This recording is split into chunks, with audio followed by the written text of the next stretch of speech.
如果选一位蜘蛛侠系列中最邪恶的反派，那一定非绿魔莫属，因为他的脑海里只有杀戮和破坏，是人性阴暗面的极致展现。而他的诞生仅仅是依靠一瓶人体强化药剂。诺曼不顾博士的劝阻，喝下了能够增强8倍体力的药剂，而这个药剂原本只在小白鼠上实验过，并且具有极大的副作用。随后亲自躺在试验台上，博士为他做好准备后，关上舱门准备进行实验。殊不知这一实验就诞生了蜘蛛侠中最邪恶的反派。随着诺曼的点头示意，博士开始注入更多的绿色药剂。只见实验舱内弥漫出绿色气体，诺曼的身体开始发生质变，但他的心率也越来越快，随即开始剧烈的抽搐起来。眼见不妙的博士马上关停了实验，而诺曼非但没有停止抽搐，就连心跳也随即停止。博士急忙进入实验舱查看诺曼的情况，可此时诺曼突然苏醒，一把掐住了博士的脖子，脸上恐怖狰狞的表情，预示着药剂的副作用已经触发，随后便杀死了自己多年的好友。而此时，坏到灵魂深处的绿魔诞生了，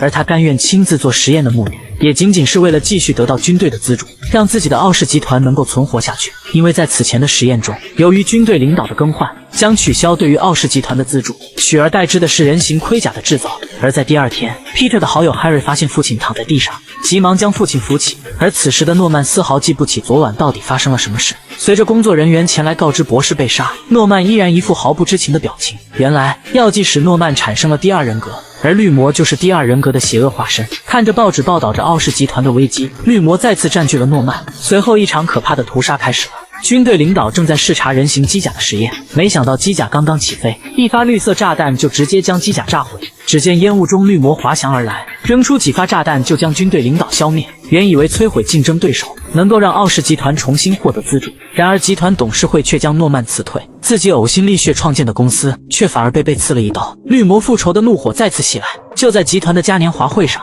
所有的董事会成员都已到齐，而此时玛丽简也成了 Harry 的女友。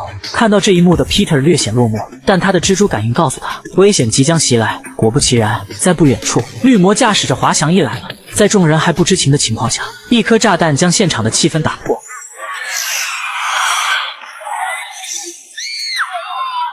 突如其来的变故，现场混作一团。Peter 及时射出蛛丝救下路人，而此时玛丽简也危在旦夕，蜘蛛侠即将登场。而此时的绿魔看准了董事会的成员，一颗南瓜炸弹扔在他们脚下。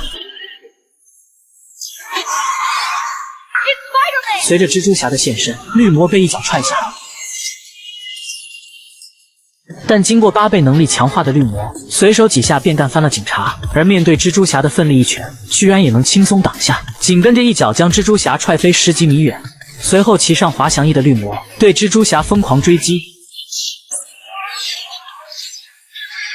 而 Peter 眼看玛丽简即将坠落，正要去救援之时，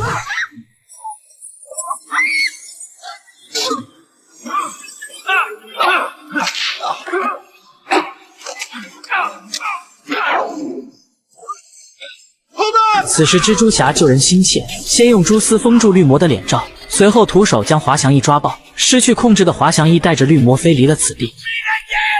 而就在此时，玛丽简坠落下去，蜘蛛侠紧随其后。就在抓住玛丽简的一瞬间，朝上方射出蛛丝，在触碰地面的同时反弹而上。随后蜘蛛侠带着玛丽简穿梭于城市之中，这经典的一幕也是记忆犹新。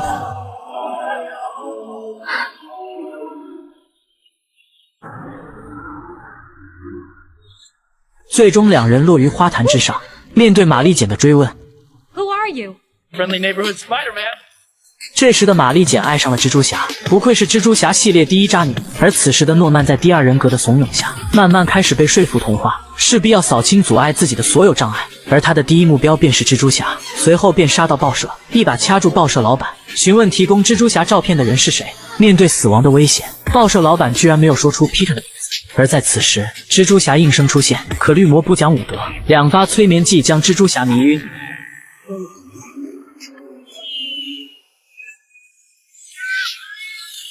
随后便将蜘蛛侠带离此地，而绿魔并没有直接杀死蜘蛛侠，而是想策反蜘蛛侠和自己联手。可蜘蛛侠就算被毒液附身，也只是跟老板索要双倍工资，更加不可能和绿魔同流合污。深知能力越大，责任越大的 Peter 也决心与绿魔势不两立。